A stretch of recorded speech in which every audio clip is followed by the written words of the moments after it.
met him like a year before I actually like. The money's already invested, so it's kind of already making you like, I better show up. Yeah, exactly. All right, so we say how you got this, get this spot. How did you find it? I had a friend who he had a nonprofit, and he had a garage space for me, and I started putting my stuff in there and everything, my equipment, and everything to get started. And a lot of people were running in and out of there. He actually had a bigger vision for that. He was allowing me to utilize it until I found something else. So as the time went by, he connected me back up with someone who I even mutually knew. So, and that just goes to show that God connects you to people for those resources, right? Mm-hmm. And you never know when they may come into play. Because the guy who owns Ag Press Building, I met him maybe a year and a half ago before I actually met him again, and now where I have my shop at. Okay. So, you know what I'm saying? It was like, God has shown me that building healthy relationships is so important. It's major. Yeah. So you always want to make friends, you know what I'm saying? Yep. And I like how the Bible says in order to make friends, you have to be friendly. So you just make friends. You never know why God has you connected to those people, because I believe the interaction and connection you have with someone is divine, and it's part of your plan for life He has for you. Mm-hmm. Okay. So you want to show us around? Yeah. So I started off in this space down here, and it just kind of turned into more, because his whole vision for this place is for people who are looking to make Manhattan a great place to be and to hang out, place to hang out. Yeah. So come up here.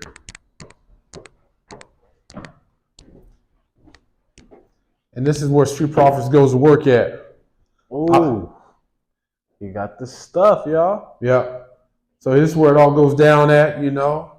As you see here, this is where we built. We already make these designs all from. All my designs are done by artists to make it unique. So this is not something that we just took from the internet, or took something and recreated it. This is artwork pieces that people have done, and then we put them onto these screens, which then later it presses on the shirts. Mm-hmm.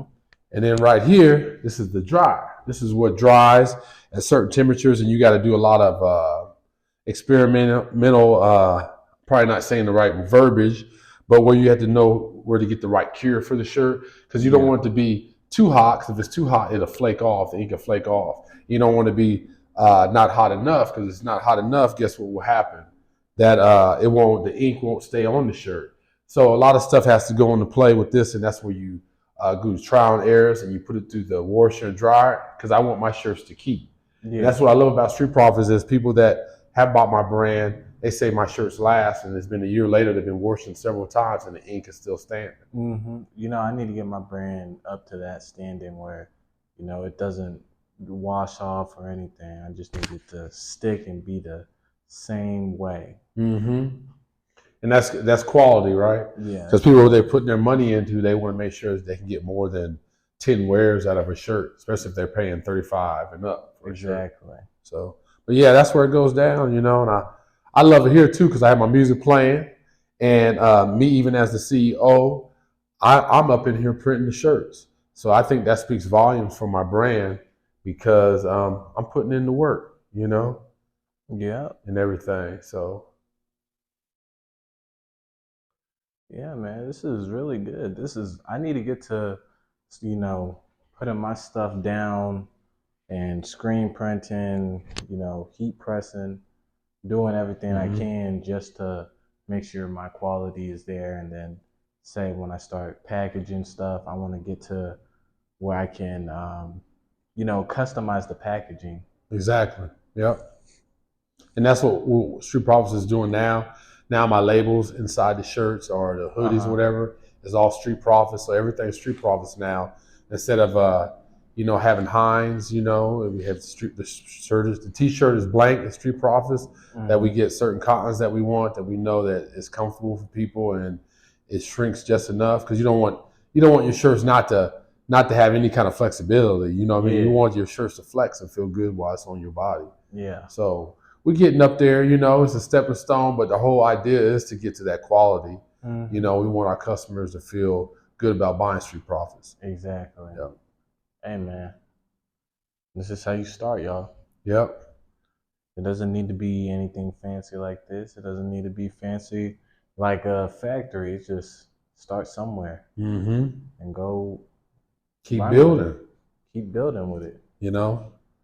But okay, is there anything else you can show us down here, or? No, this is about it right here. But the piece that's not in this building is where it all starts from the computer, because I get the artwork, right? Like someone draws the art piece out, but then it goes through, you have to go through a digital phase to get it onto the computer, and then from there so I can get it onto the screen. So that's the piece you don't see. So there's many different steps in this process. Okay. So making one shirt is not easy as it may sound. It's a big, long process that goes with it. Yeah. It's the third interview, and y'all haven't gotten enough of him. So, this is the space. This is the work area. Yeah. How did you get here? How did I get here? It's a process.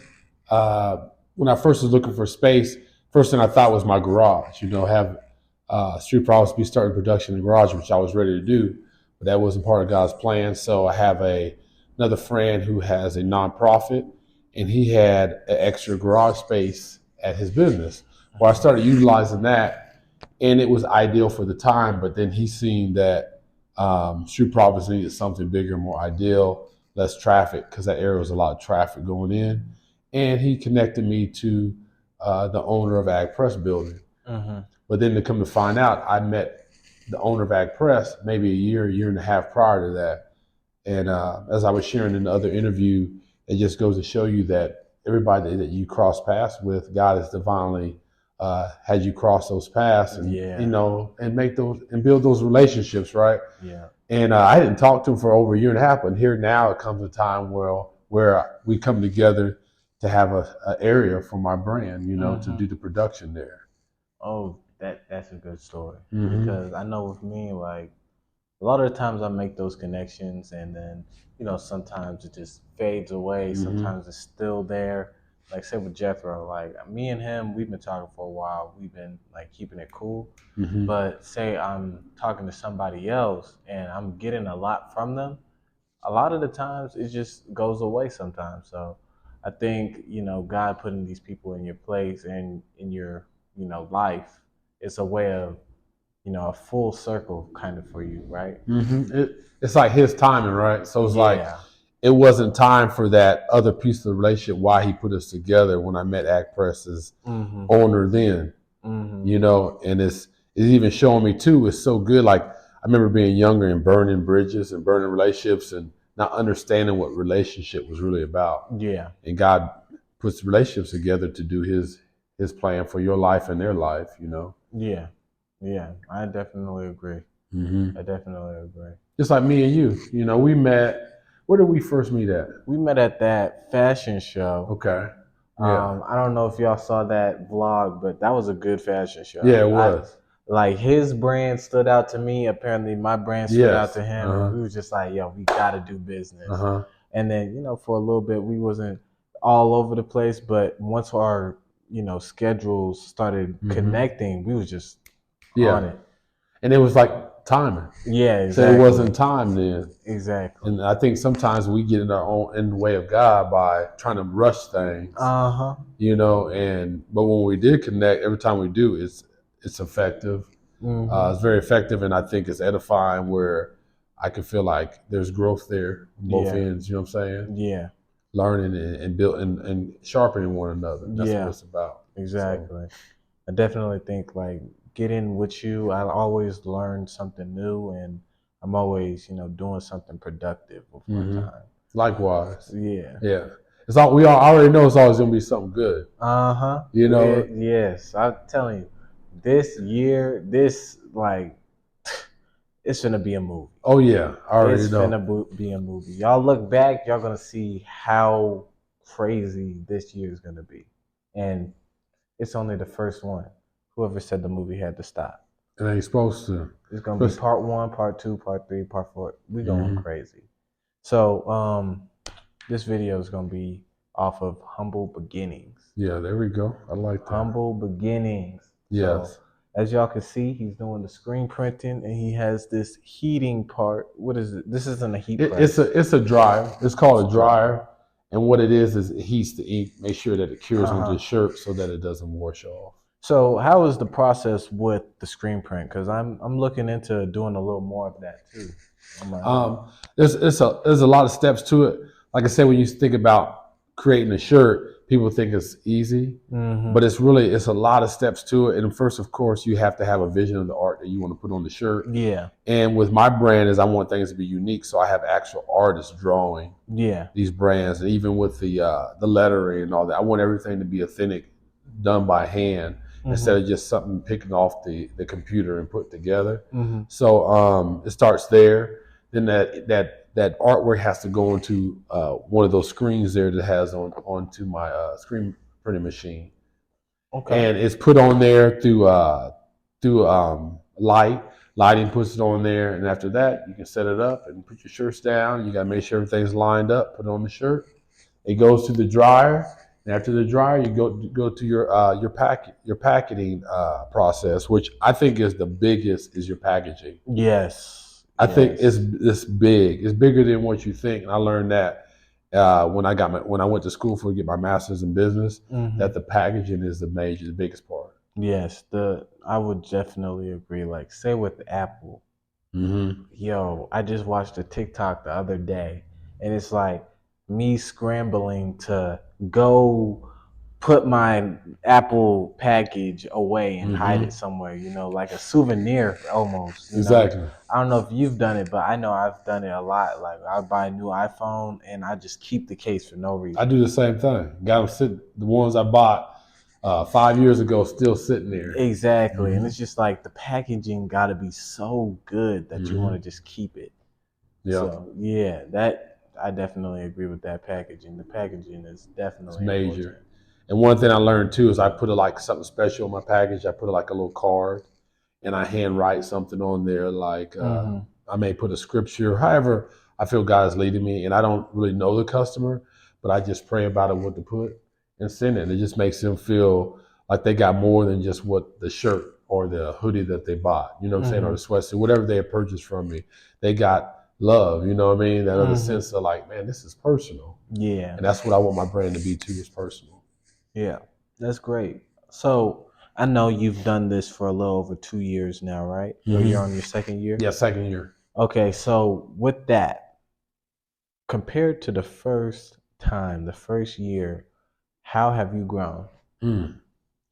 Man, so many different, I'm learning there's so many different levels to this, but how I've grown since last year is just understanding that none of this is about me. The more and more I get involved, none of this is about me. And God gave this to me for those who I'm giving this service to. You know what I'm saying? It's about them. And just learning that the people who I do bring in the Street Profits, to make sure that these people have to stay in the same mindset as far as it's a service to other people. And this is not about us, it's about those we're given to.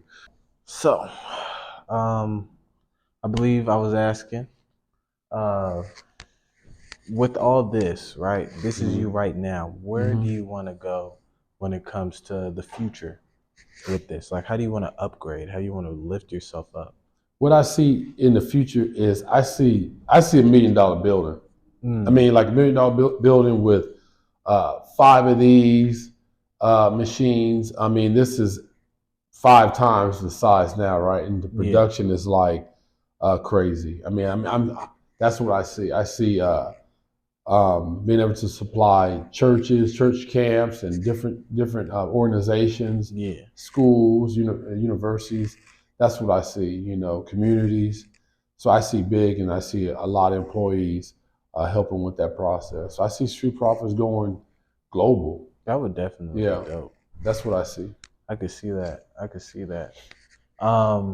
What's your goal, like, overall with your Street Profits? Like, what do you want the people to get from it? What I want the people to get from Street Profits is that God is real, and He's a living God, and whatever your past was, it don't define you, and to look at the plan that God has for your life. Just like Yeah. the Bible says in Jeremiah 29 verse 11 that He has a future and a hope for you. He Yeah. has it for each and every one of us. So every Yeah. one of us has something great that God has given us to do on this earth. Another thing I see just thinking about it is one of my major prayers with Street Profits is to be a lender to communities and organizations that they need programming, they need funds for this and that to uplift their communities and make them better. That we would have those funds to be able to give to them to do that. Nice.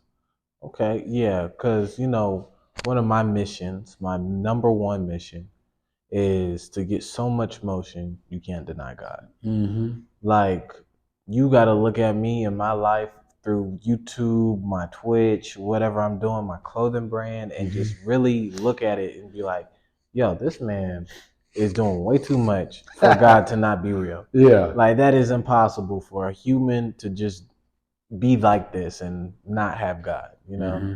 So I say, like, all you need is God and you'll have everything. Everything.